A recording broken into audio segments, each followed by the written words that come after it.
Alrighty, it's 2 o'clock, so let's jump right in. Thank you everyone for joining us today for the UTA Training Committee's September Educational Webinar, Social Media Best Practices by Commercial Truck Trader, a division of Trader Interactive.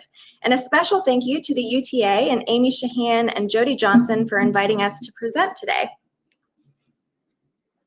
My name is Nicole Gilmet. I'm the campaign manager for Trader Interactive, and I will be your webinar moderator today. And let's walk through some quick housekeeping before we begin. If you need to make any adjustments to your sound during this presentation, you'll see your audio controls in the webinar control panel. You can toggle between computer audio and phone call if you need to change that, as well as adjust your microphone settings and volume. And now if you think of any questions throughout this presentation, please enter them into the questions section of the control panel. And then when we get to the Q&A portion at the end, we'll be sure to answer your questions then. We'll also be taking a few polls from you during the webinar, so be on the lookout for those as they pop up on your screen. All right, so now that you can hear me and all of that information is squared away, let's go ahead and get started. I'd like to introduce you to Simon Hesseltine, VP of Audience Growth at Trader Interactive. Simon's team is responsible for driving traffic and branding efforts to Trader Interactive's industry-leading sites. Simon has grown and led diverse, award-winning teams of professionals to new levels of success in a variety of highly competitive, fast-paced industries. He's a frequent speaker, trainer, and moderator at conferences around the world on a variety of marketing topics. He has his BA from the University of Humberside in England and a master's in IT from Virginia Tech. We're thrilled to have him host today's webinar, and with that, I'll go ahead and pass the mic over to you, Simon. Oh, thanks, Nicole. Hello, everybody. I'm Simon Hesseltine, and here's just a quick recap of who I am and why you should even bother listening to me when it comes to social media. So I have worked in digital marketing for about 15 years, for a variety of companies such as AOL, Hewlett-Packard Enterprise. I taught digital marketing for 5 years at Georgetown University, and as Nicole mentioned, I speak at a lot of different conferences all around the place on a lot of different topics, including this one. Where am I now? Well, I work for Trader Interactive as the VP of Audience Growth, and we offer the largest audience of consumers searching for units they need for their lifestyle and livelihood. You know us best through Commercial Truck Trader, but some of our other brands include RV Trader, Cycle Trader, Equipment Trader, and all the other ones you can see listed there. With all that being said, I'm glad you've joined us today. So here's what we're going to be covering in today's webinar. We'll start with the takeaways that you'll receive by staying tuned for the full webinar. We will walk through today's consumers, common myths, why social media can be an effective channel or channels, and the best practices around that. And finally, we'll wrap up with the Q&A moderated by Nicole, and then Nicole will give you some helpful resources at the end that are sure to assist you in taking the next step towards a better social media strategy for your dealership. So here's what you're going to walk away with after listening to this webinar in its entirety. You'll learn common ways that consumers shop online. You'll learn how social media can be an asset over other platforms, the best practices for implementing a social media strategy for your business, and finally, those additional resources for you at the end. So let's start by taking a quick look at how your customers' response to marketing has evolved over time. Where did marketing begin? Well, maybe not quite that far ago, 20,000 years ago, but we didn't really have the distribution channels then that we have now. Before the 1900s, print became possible. Then we shifted to radio. Then we shifted to TV. In the 70s, telemarketing started. It did take until 2003 for the do not call register to be implemented, and about 10 seconds later for it to be completely ignored. But then in the 80s, we had that pivotal shift with personal computers, cell phones in the 90s, and then we had those search engines showing up. And blogging started in the year 2000. Within the last decade, mobile internet usage and content marketing have surged. In fact, in 2005, mobile internet usage passed desktop internet usage for the first ever time, and it has never gone back. It's sitting somewhere around the 70% mark, 75% mark. So that all brings us to where we are today. We are currently almost 3/4 of the way through 2019, and there are currently 3.5 billion, with a B, active social media users around the world who spend an average of 142 minutes each day on social platforms, which really goes to show that time you check your Facebook or Instagram in between tasks, it really adds up. So marketing has evolved and people spend a lot of time on social media, but what does that mean for you and your business? Well, consumers are 21% more likely to buy from brands they can reach on social media. Social platforms have quickly become another avenue of customer service, which makes sense why 73% of consumers are likely to buy from a brand that responds to them on social media. And that's not just responding, it's responding in a timely fashion. Plus, people do trust recommendations from their friends and family. So that has a big impact on social media users' purchasing habits. In a study by Market Force, 80% of consumers said that they are likely to try new things based on a friend's suggestion. And 74% of shoppers make buying decisions based on social media influence. So, do followers really make purchases as a result of social media presence? Not to shock you, but the answer is yes. And if you're not convinced yet, well, did you know that 25% of people who see a social ad will then respond by visiting a store or the brand's website? Plus, it's been found that social media has a 100% higher lead to close rate over outbound marketing. Alrighty, so I'm going to jump in before we move on and take a quick poll from you. So let's launch that here. Okay, everyone, please take a few seconds to answer this question. On a scale of 1 to 10, 10 being the most confident, how confident are you in your current social media strategy? I'll give everyone a few seconds to answer as those come in.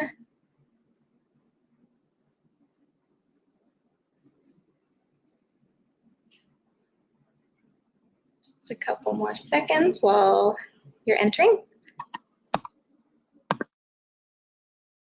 So sharing these results, there's a good variety, and it looks like there are a lot of people who could use a confidence boost. So no matter what range you described yourself as, you're in the right place with this webinar to continue learning and improving.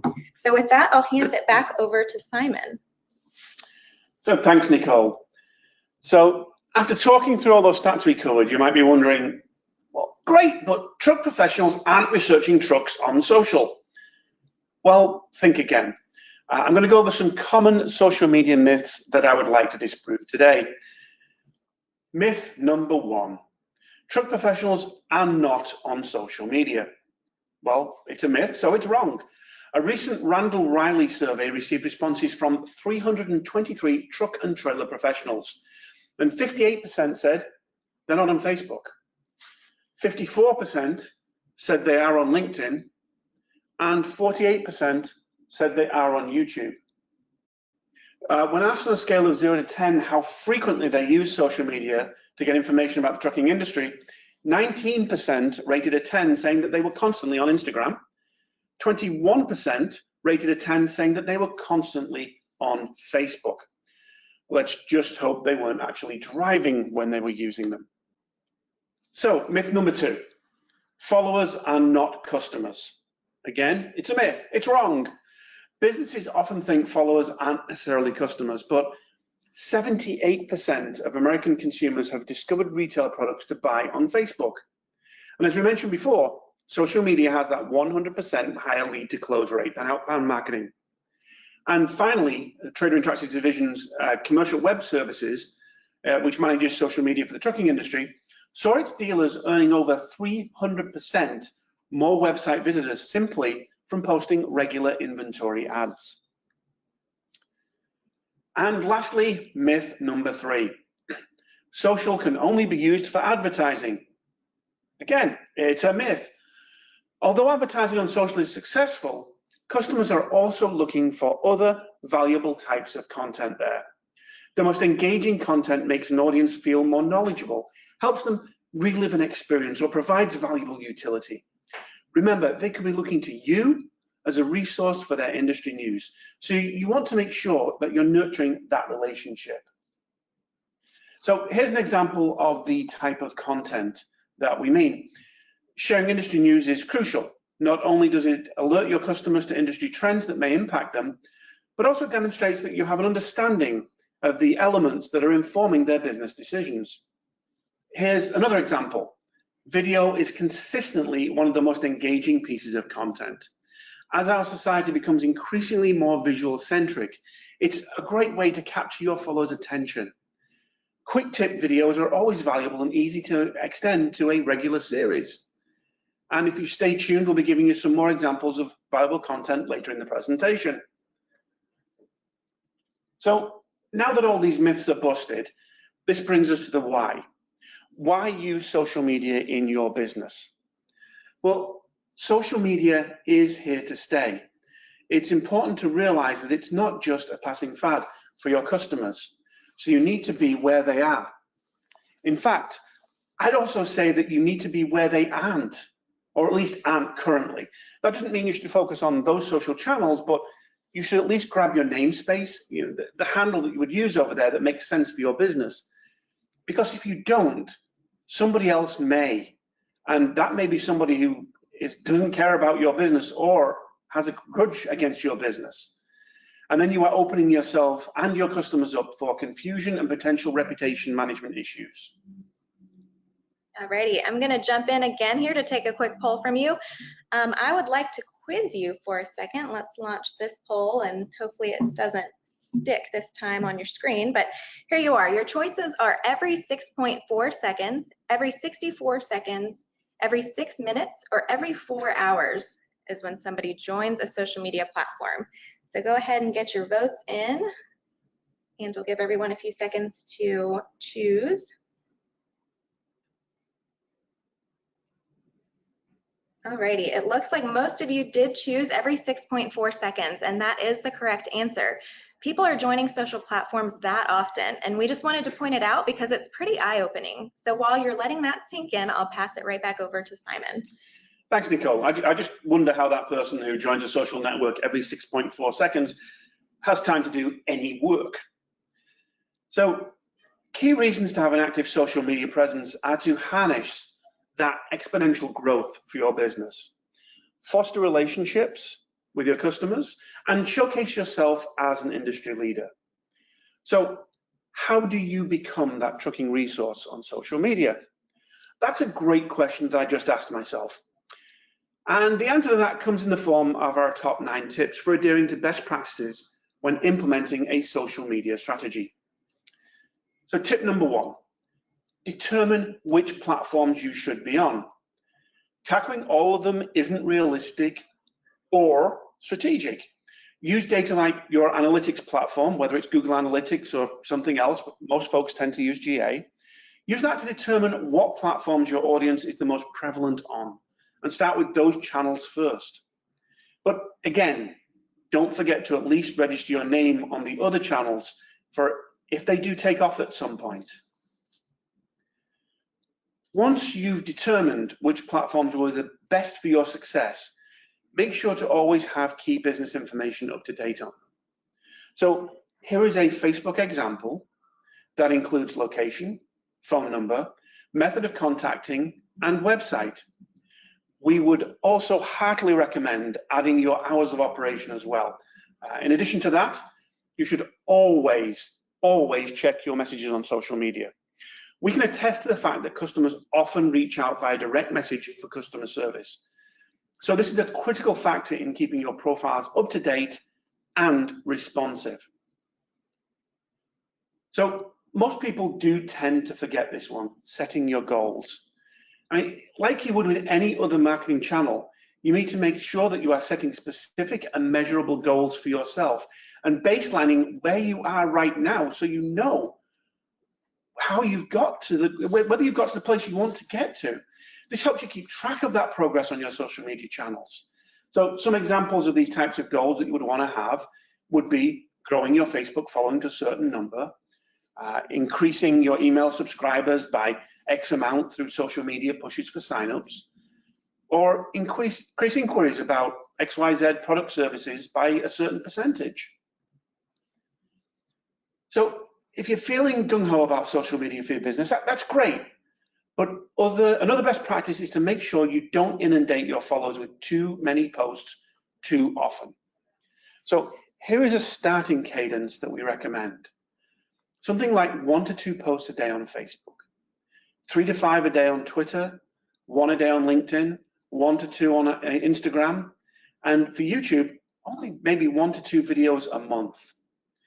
Now, those posting volumes may be different for your individual audience, but if you start out with this cadence and then play with your posting schedule, let's say you start out at that 1 to 2 Facebook posts a day, you go up to 3 and you suddenly see more engagement, then that might be the magic number for you. You go up to 4, your engagement drops, you drop back down to 3.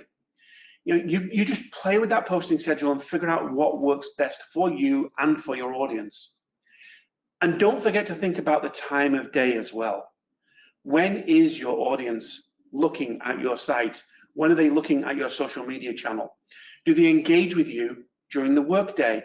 Is it at lunchtime, after work, on the weekend? Monitor and adjust based on how you see that engagement, and think about how you can best target to that level of engagement.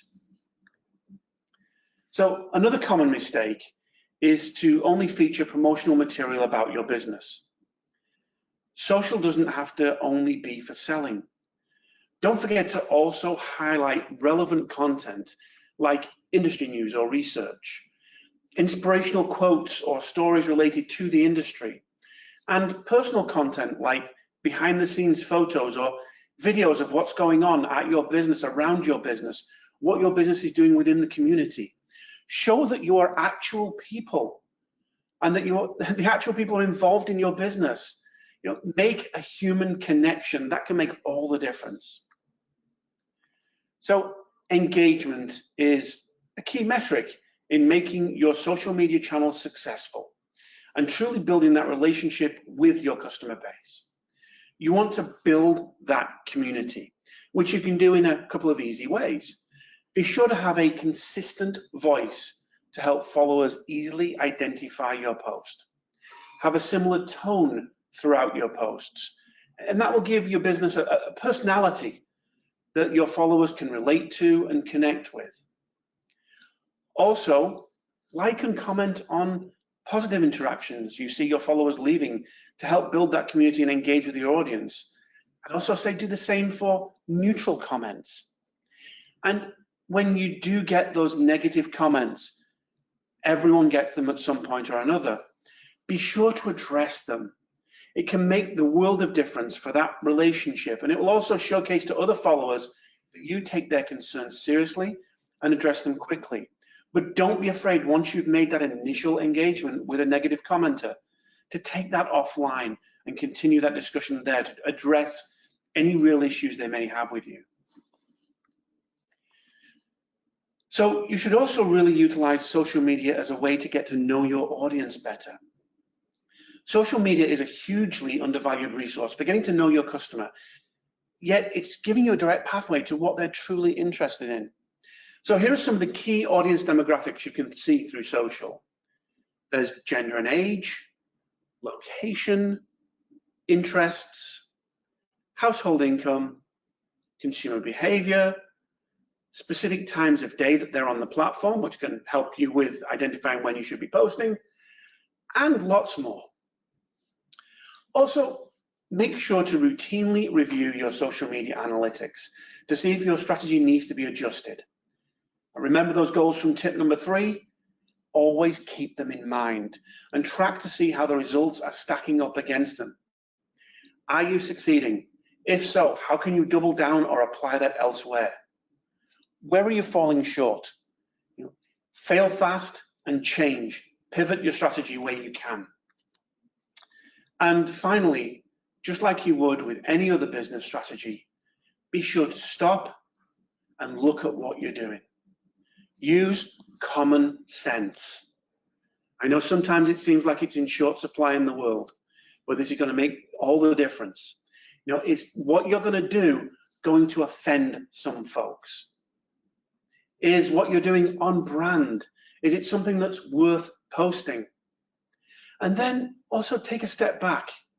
If you came across this post, is it one that you would actually click to read, give a thumbs up, engage with, or is it one that you would just scroll past?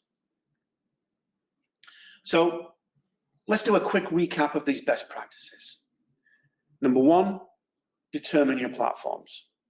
Number two, keep your profiles up to date. 3, set specific goals for social media. 4, don't post too much or too little. Be like that third little pig and get it just right. 5, share a variety of content. 6, engage with your followers. 7, better understand your audience. 8, measure your results. And most importantly, number 9, use that common sense. So before we wrap up, I'm going to turn it back over to Nicole to kick off the Q&A portion of the webinar. Nicole. Great, thank you, Simon. We've received some great questions so far, and if you haven't submitted a question yet and you still want to, now is your chance to enter them into that question section of the control panel. So let's get started with the first question I have, and that is, what platform do you recommend starting on? Well, again, as I mentioned within the webinar, it really depends on where your customers are. Look to see where you are getting that engagement. For most folks these days, it's probably going to be Facebook. It does have the most active monthly users out of any other social media channel. It has the built-in extensive advertising platform, which you may have to use. It's not that expensive.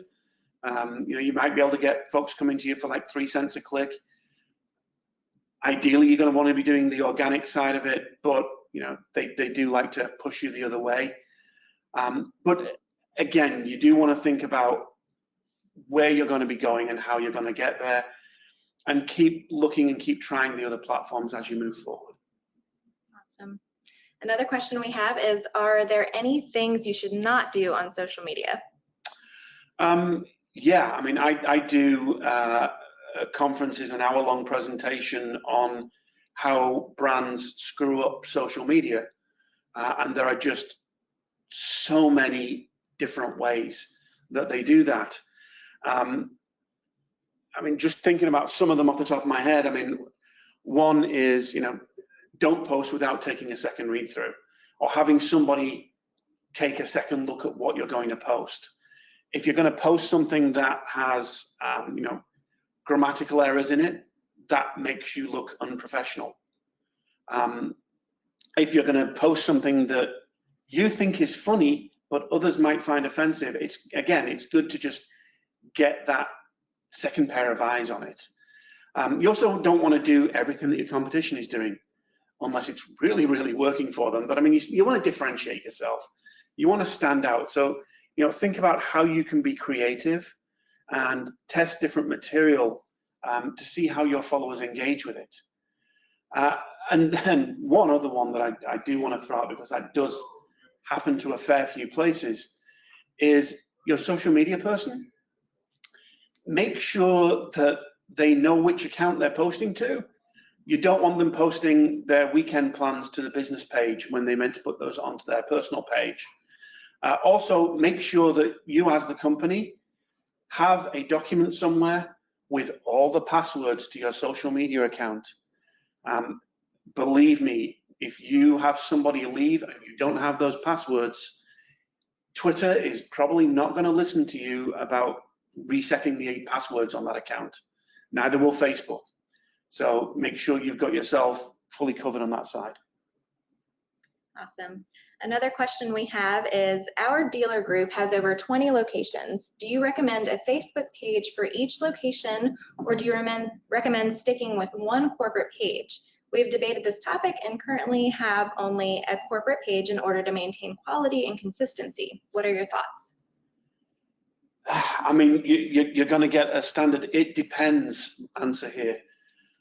It depends on what kind of customer base you can get.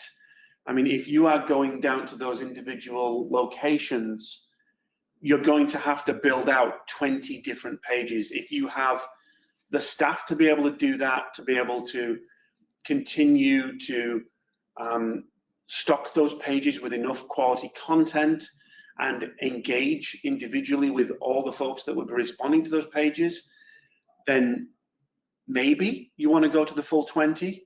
But if you're doing the, if you have a limited amount of staff, and that will limit how much content that you can actually get out there and how much engagement you can actually do from your side, then that one page may be a better way to go.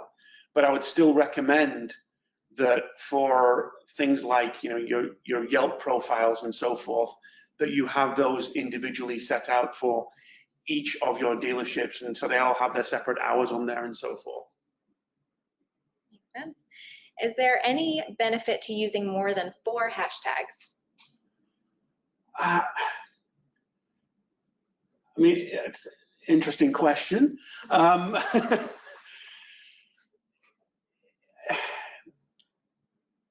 Typically, it depends on, I'm throwing it depends out there again, but what you're going to be doing with a hashtag is joining a conversation indirectly. So if there is a reason for that, I mean, more than 4 seems like pretty much overkill. Basically, you wouldn't really have much of a room for your message with your 280 characters, depending on the length of those hashtags. I don't think you're going to get any benefit out of it. I think no, not really. Okay.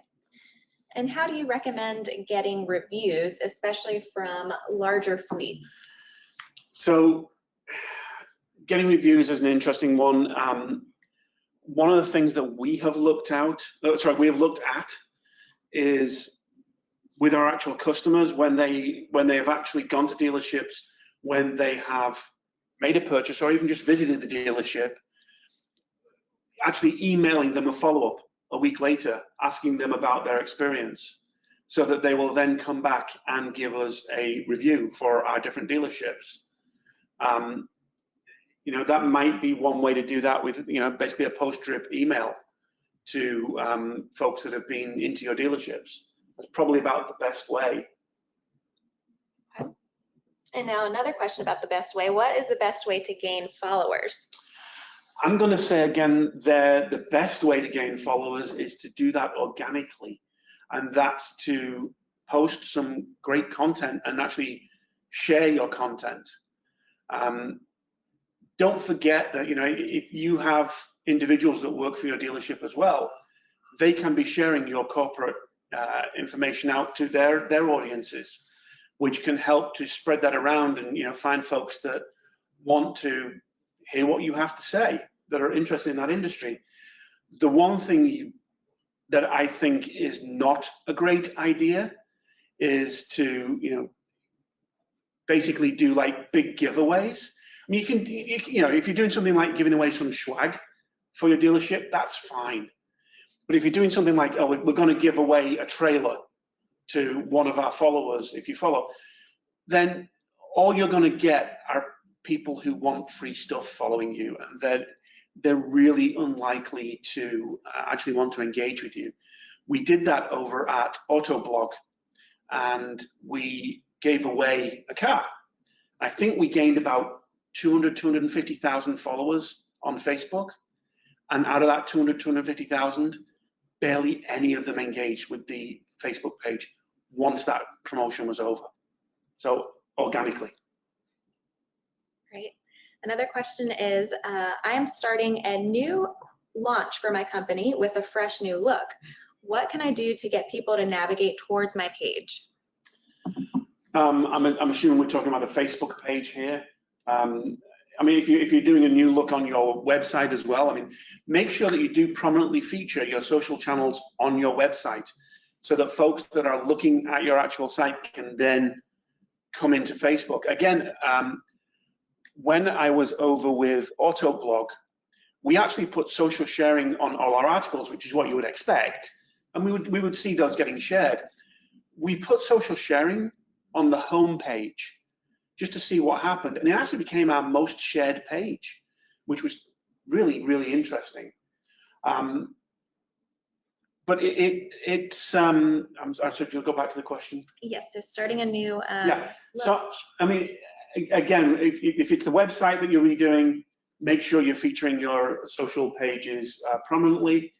If you're talking about refreshing your Facebook page, again, it's the pushing that on other social channels where you may have more of an audience.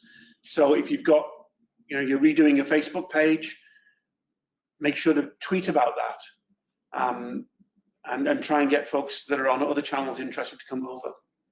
Or you could even do the boost on your page as well, just to kind of promote it a little bit and see how that works. Great. How do you get a blue check mark for your company page? So there is actually an application process to get a blue check mark.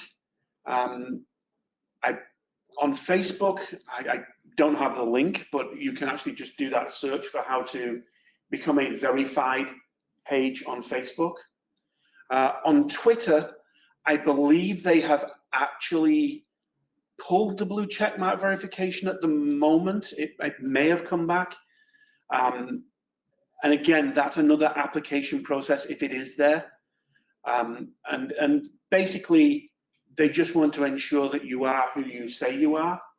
And then on the Facebook side, I don't believe it's that long of a process, maybe like a couple of weeks. On the Twitter side, I think it was about 3 or 4 weeks when I got mine blue check marks over there. Okay. And one question we did receive recently is about Hootsuite. If you could talk through kind of planning your posts through a platform like that. Yeah. So that's a good question. So one thing we do want to point out as well is when we're talking about putting content out there, we're talking about posting 1 to 2 times a day. You don't have to physically be there to do that. You can set up a content calendar at the beginning of the month, pull in the content that you want to share, and actually put that in a social platform, something like Hootsuite. There are others out there, and basically schedule for the entire week or the entire month if you wish. And then you just go about doing the rest of your business for the rest of the month, and those posts will go out on a scheduled time. The only time you should have concerns about that, though, is if there is something like, or some kind of shooting or whatever's going on in the news, some kind of big news story that is not on the good side of things, then I would make sure that whoever's running your social jumps in and pauses those automated ones, because you don't want to be seen to be insensitive and carrying on business as usual while there's something major happening in the US. Makes a lot of sense. And that's all the questions we have that we've received. So Simon, any final thoughts from you that you'd like to share with the group? Again, if you are not doing social, your competitors are, and your customers are there as well. We showed how many folks are on Facebook. They're there regardless of whether you are, regardless of what you're doing. They could be talking about you. If you're not there checking up on things, you wouldn't know that.